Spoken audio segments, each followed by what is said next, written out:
Alors on le sait, la Suisse est un pays de voyageurs, on sait que la Suisse exporte ses talents et réimporte de temps à autre. On avait reçu il y a quelques années Xavier Rosset, le Robinson suisse. Cette fois-ci c'est Olivier Racine, il a un nom de tragédien. Sa vie n'est pas une tragédie parce qu'elle est mélangée d'univers médical, d'univers commercial, mais aussi d'un très bel univers qui est celui de l'aventure et des voyages. Olivier Racine, bienvenue. Bonjour. Servin et Toblerone en Corée du Nord, le titre est évocateur, la photo de couverture est magnifique. Édition Mon Village, on salue vos camarades éditeurs, puis on explique la situation, c'est que vous sortez à peine de l'hôpital et vous venez votre première grande sortie avec une amie à vous qu'on salue parce qu'elle est sur le plateau. Olivier Racine, qu'est-ce qu'un Suisse qui a vendu des Swatch va faire en Corée du Nord? Ça c'est une bonne question, j'ai toujours pas la réponse. Mais ce qui est certain, c'est qu'un jour au travail, on était toute une équipe de collègues. Auquel au travail? C'était à quelle époque? Conseiller en assurance maladie. Non. Ah voilà, terrible. Je vous ai dit aventurier. Hein.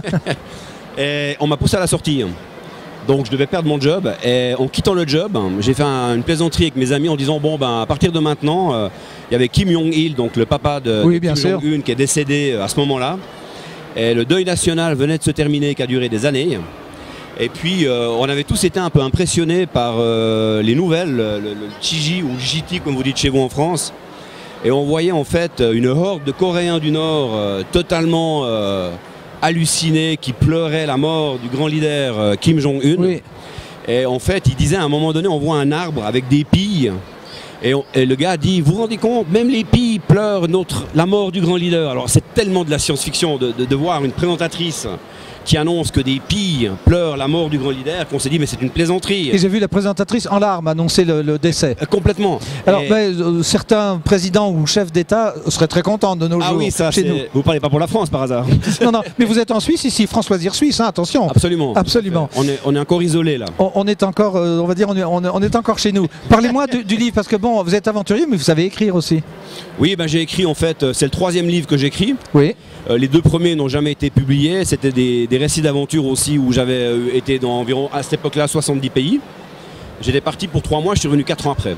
Et j'ai raconté toutes ces aventures dans ces 2 premiers livres. Mais le problème, c'est qu'ils faisaient 830 et 760 pages respectifs. Donc c'était beaucoup trop gros pour un inconnu et j'ai jamais été publié. Servin et Toblerone en Corée du Nord, quel est le mélange? Alors c'est d'amener vos valeurs suisses dans un pays qui est tellement loin de chez nous?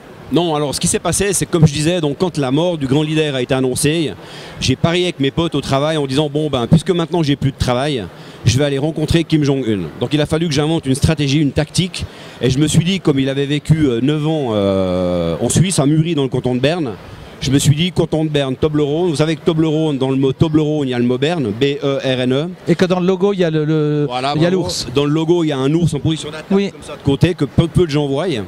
Et donc je me suis dit, s'il a vécu 9 ans ici, comme tous les enfants, ils ont certainement une certaine nostalgie.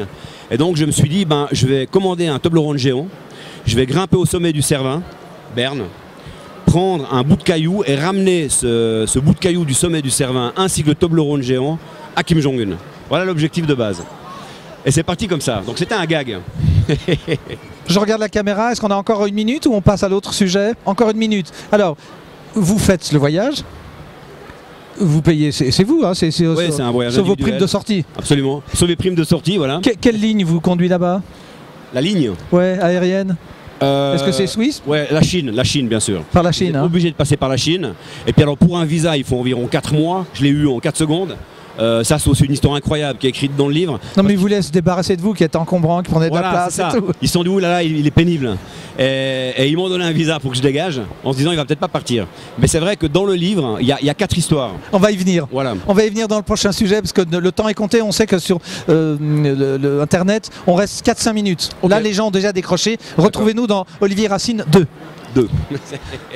Bis.